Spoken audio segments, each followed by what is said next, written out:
I wanted to go in on this video about the removal of the infamous character Mushroom, but in honesty, the writers of House of the Dragon handled his screen time better than any way my pea-brain could have ever thought of. I'm gonna break down all the moments from the lore that had to get cut for the prequel. Mushroom wasn't missing, just hidden. An Easter egg for the keen eyes. A court jester for the Targaryens that for some reason had detailed insider information on the family. Secrets, affairs, everything that went on behind closed doors. But at the same time, he's extremely untrustworthy, because his goal seems to be telling the most scandalous story possible, whether it's based in truth or not. Lucky for this dwarf, this is the most dramatic time period of the story. Most of the changes in House of the Dragon from the books were made for the sake of making 10 60-minute episodes that ultimately set up the coming Civil War in Season 2. In a perfect world envisioned by the author George R. R. Martin, Game of Thrones and House of the Dragon would have a 12 or 13 episode format, which would improve the storytelling and pacing drastically. But that might also mean less jaw-dropping action each episode. It's clear some execs over at HBO prioritize shock value. The biggest hole in this prequel that may or may not be amended in Season 2 is King Viserys and Alicent Hightower's youngest son, Prince Daemon Targaryen. Daemon having 0 scenes and 0 mention in all of the first season. He did spend some of his childhood squiring with his Hightower family in Old Town, but it's insane to not have a living dragon rider included in this story. I mentioned this next moment in my last video, but after Lady Rhea Royce's head injury from falling off her horse, she doesn't immediately die. She lingers on for 9 days in bed, then finally believes she's strong enough to get up, and then collapses and dies. Daemon didn't kill her, it was actually an accident.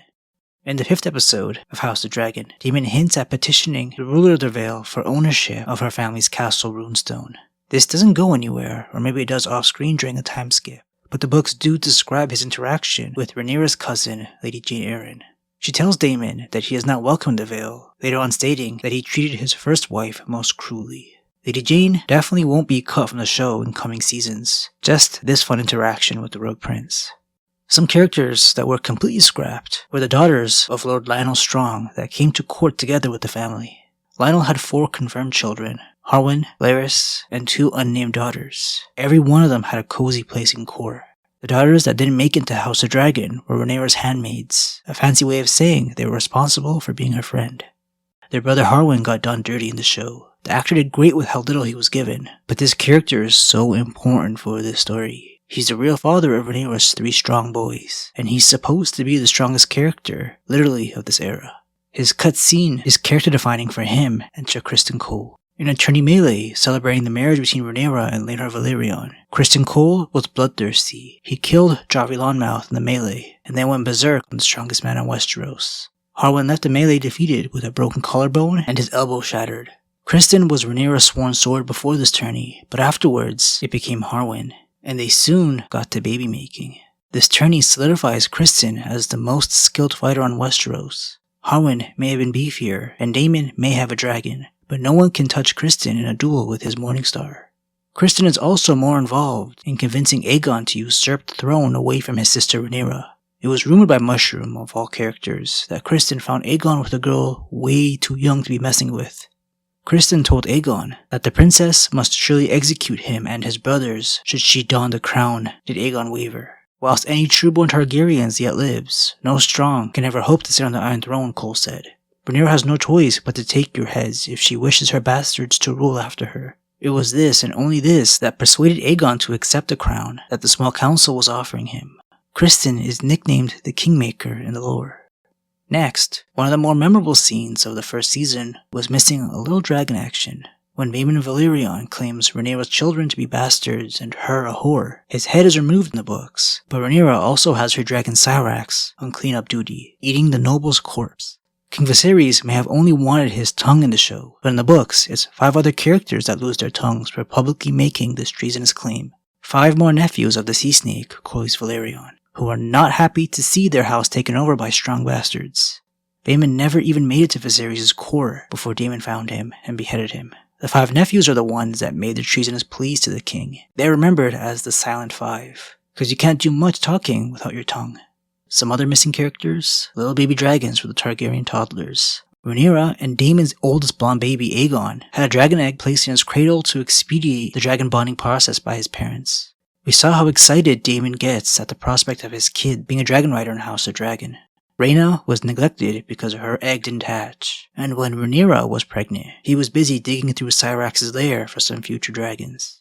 Oh, and I should mention on this list of changes that Rhaena's egg did in fact hatch in the books. The hatchling just died quickly after.